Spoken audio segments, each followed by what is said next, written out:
I've been a part of this ministry for, I think, a year. I decided to attend here because my kids loved it. I felt more at home at this church than I ever felt in any other church. I felt as if nobody was judging me. I can be myself, and it felt like a family, and that was something that I really needed. My two daughters, they loved it. The first Sunday they came, they had like 2 bags of candy.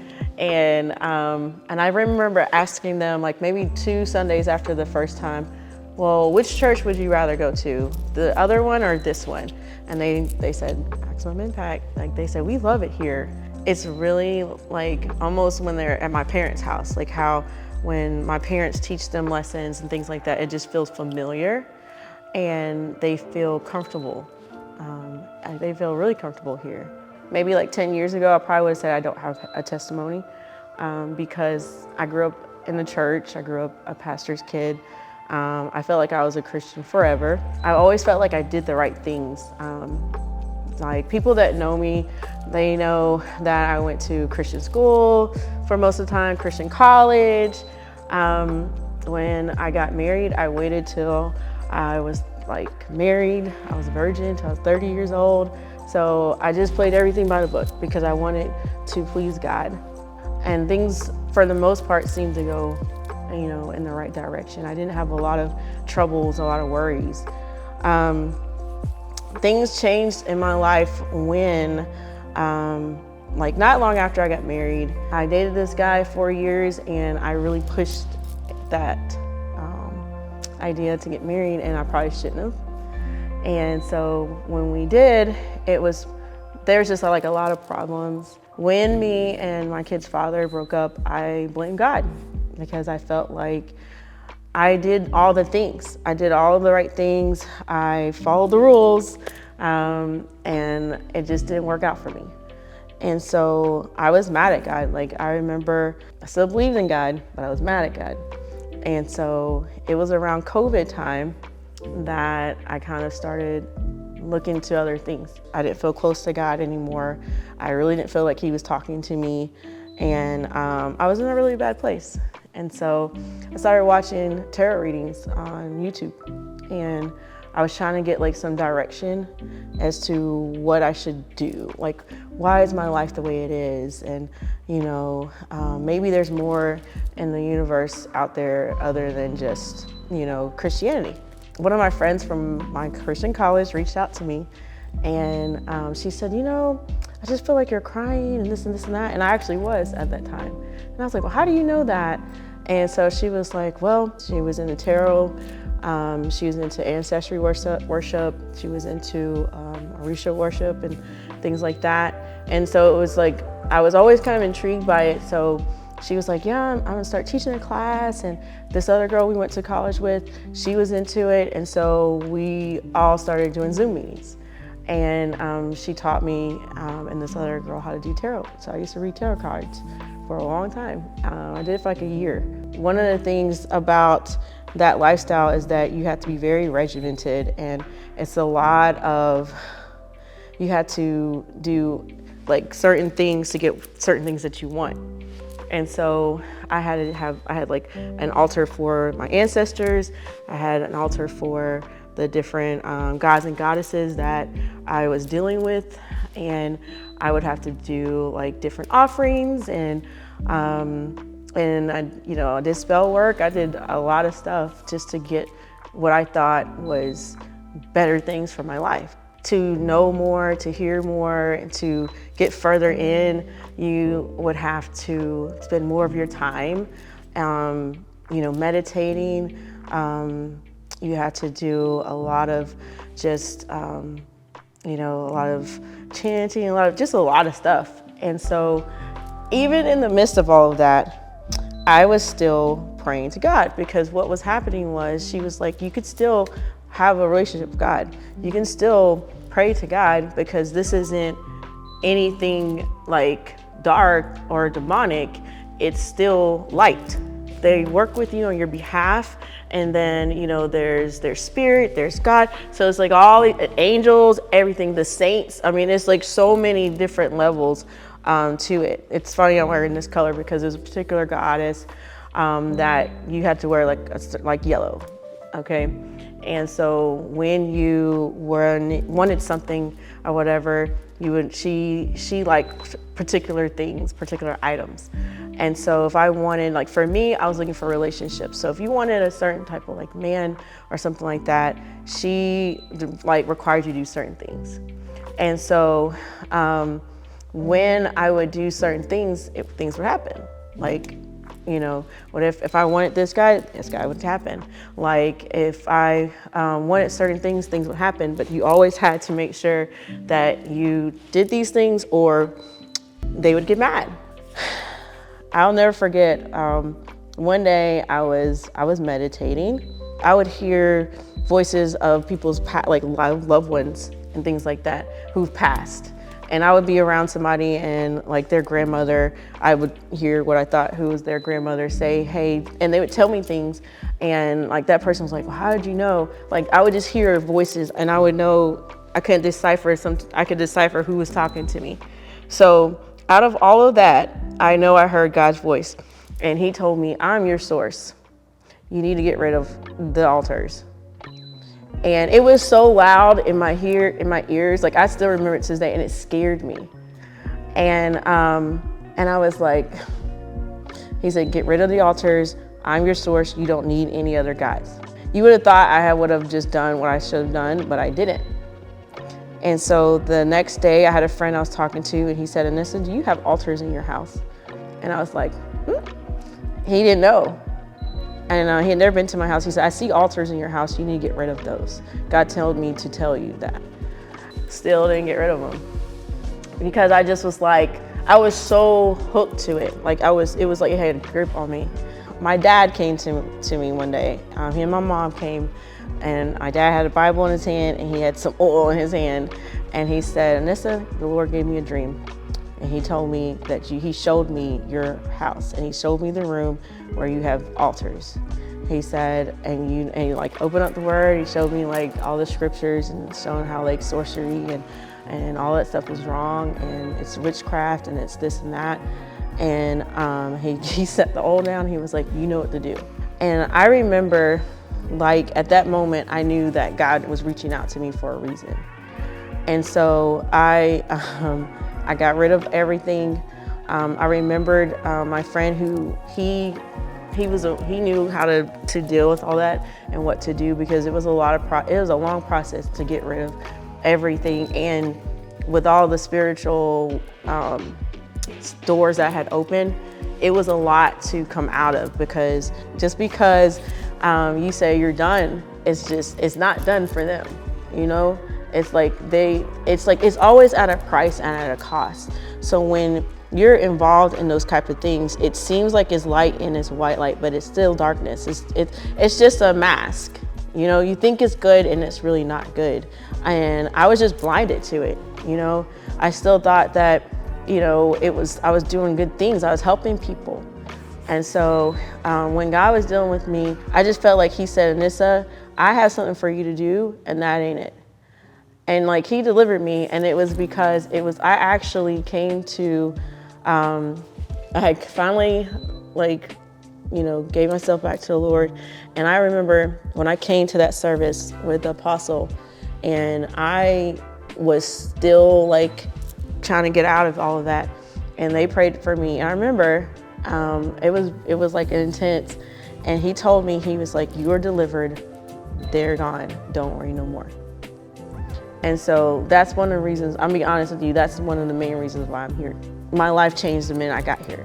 It was like almost like God wanted me here. I felt like God wanted me to hear, because when I got here, I kept feeling like I kept hearing the word home, this is your home.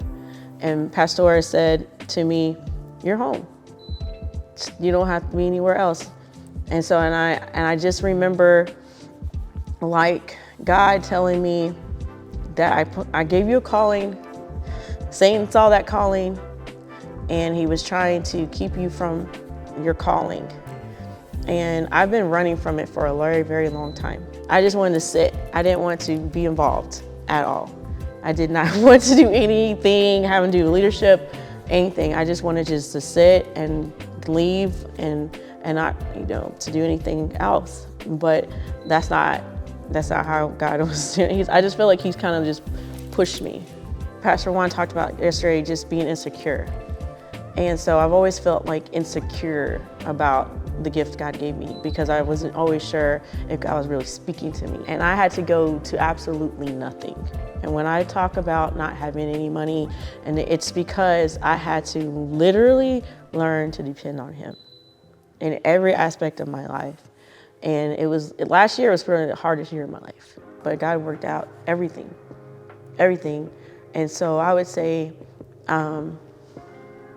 when people are looking for a source, they're going away from religion. I couldn't handle religion anymore because I felt like it brought me to the place I was. But God was like, it's your relationship with me that matters. It's not how many times you go to church, not how many times you do whatever, ceremonies, because that's what that other life was all about, ceremonies, about this and that. He's like, that's not what I'm about. I'm all about, do you love me? You know what I mean? Like, how much do you love me? Because that's all he cares about. He loved us so much, he gave us his life. And so I would say to anybody that's struggling, all that other stuff, it is a form, you know what I mean, of spirituality, and it's a form of power, but it's not the power. You know what I mean? People feel like they have power because you want to feel something, but it's gonna be at a cost. I had a lot of costs. Like, I lost a lot. You know what I mean? Being in that world, but I wouldn't change it because now I know what people are going through. I know, and when I see people, I used to wear tons of these bracelets because for different reasons. You know what I'm saying? To deal with if I wore black to deal with negative energy, and it's all about energy and all that kind of stuff. But the crazy thing is I would know people who were into the same things. And so now that I know what's out there, and I know just how evil things are, but I know how real God is. You know what I'm saying? Because of that life, I know how real God is. There's no doubt in my mind that he exists. You know what I'm saying? And how I want to be able to help people who are in that world, because it's gonna cost them a lot. I feel like when people think about spiritual warfare, they don't understand just how dark it is. It's very, very dark. And I had to pray with my kids because I brought my kids into it. And so they have a right to your kids, and we give them over to your kids. And so that's what got me, because my kids would start having dreams and things, and they would start seeing things. And so that's when I really started feeling so God changed my life, and so when I'm praying or when I'm singing up there and I'm crying, it's because I know he loves me. He didn't have to do that. He didn't have to bring all these people to tell me get out of there. I could have just been living that life thinking that everything's great and good, but it's he pulled me out of that. You know what I'm saying? And he found me, and he took care of me. And so I would be a fool not to give him thanks. I have to, and so, because I owe him my life. And so, so I didn't think I was gonna be 43 years old with a testimony like that, because it's I feel like everything started so late in my life. I feel like I'm starting late, and everything. But God he can use anybody at any point in time. I feel like the difference between when you deal with tarot versus God changing your life is that you're never the same. When God truly changes you and touches you, you're never the same.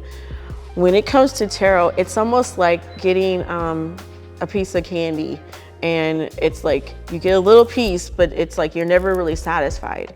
You're given a little bit. You're only shown a little bit because you want people to keep coming back, and you're never at peace. You're never at peace. You're always wondering, is my next move going to cause this to happen or this to happen? It's a form of slavery, because when you're bound to that life and when you're dealing with the Lord, it's different. It's God frees you, you know what I'm saying? That keeps you in bondage.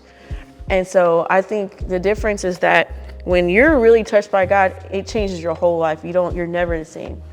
In that life, you're still the same. You feel like you're going to be different, but you're really not. You pretty much are stuck. You're stuck. It's like, I really did not see myself like a year ago being at this point at all. I really didn't. And I'm grateful. I'm grateful because you don't have many churches that will embrace you like this church does. Like, you feel like you're a part of something and people really care. I've been to other churches and nobody calls to check on you and to see how you're doing. It's just, more like, well, it seems like you have like a text message or something like that, but it's like everybody gets it. And, but it's not personalized and not personal.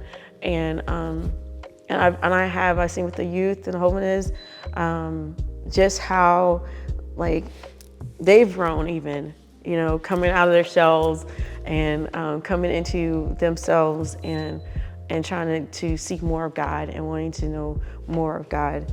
And I've seen my own kids, like they know more. And I would say this too, my kids know more about the Bible than they did from before. Like they can tell me and apply the word to their lives. Like my daughter had a dream and she said, Mommy, me and my friend had the same dream. And except we were like in each other's dream, like it was reversed. And I believe God was saying, this is what she said. She was like, I believe God gave us that dream because we kind of argue a little bit. And he's saying we shouldn't argue. We need to get along or something bad is gonna happen. And like, just for her to say that, like I didn't bring it up to her. I recorded her because I was like, I need to show this to Pastor because she's working with those kids. Sorry, I'm touching this mic. And the fact that she is able to make those applications from what I learned in church to outside world, that's powerful to me at 8 years old. I would say if you want to come to a place that's judgment free, that's loving, and they open a door to you no matter what background you come from, no matter what race you are, or no matter what walk of life you might come from, who you are, what language you speak. We accept everyone, and it's like how heaven is supposed to be. Everybody, like it's involved everybody. We're all to love each other, and this place loves. And I felt the love from the day I walked in. And if you want to feel loved, like truly loved by people who genuinely care about your well-being and your walk with Christ and who you are as a person, and this is a place for you. I appreciate everybody here because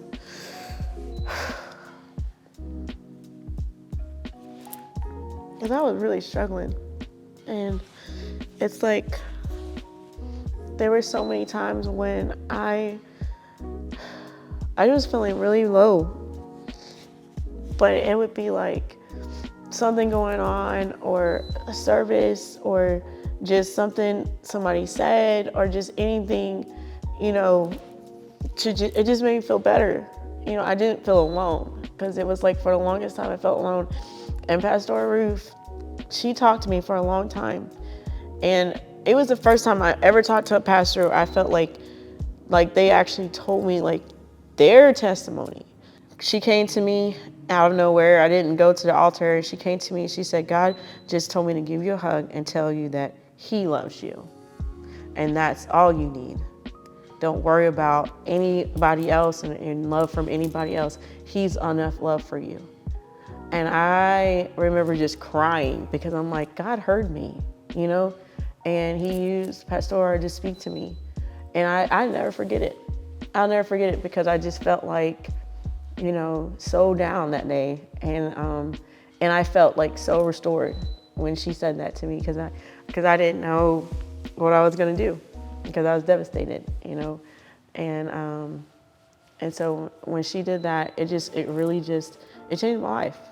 It changed my life because I felt like, God loved me enough to just speak to her. Like I wasn't even praying. Like he heard my thoughts. Like, when they say in the Bible, he hears your thoughts, like he hears your thoughts, you know what I mean? And I was just like, gosh, he heard me, and it meant the world to me. It meant the world to me. It meant the world to me. That's why I knew that God really loved me because I was like, he heard me and he wanted her to tell me that. So yeah, this place has a really special place in my heart. Like, it's more than a church for me.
Solid ground. I thank the Master. I thank the Savior.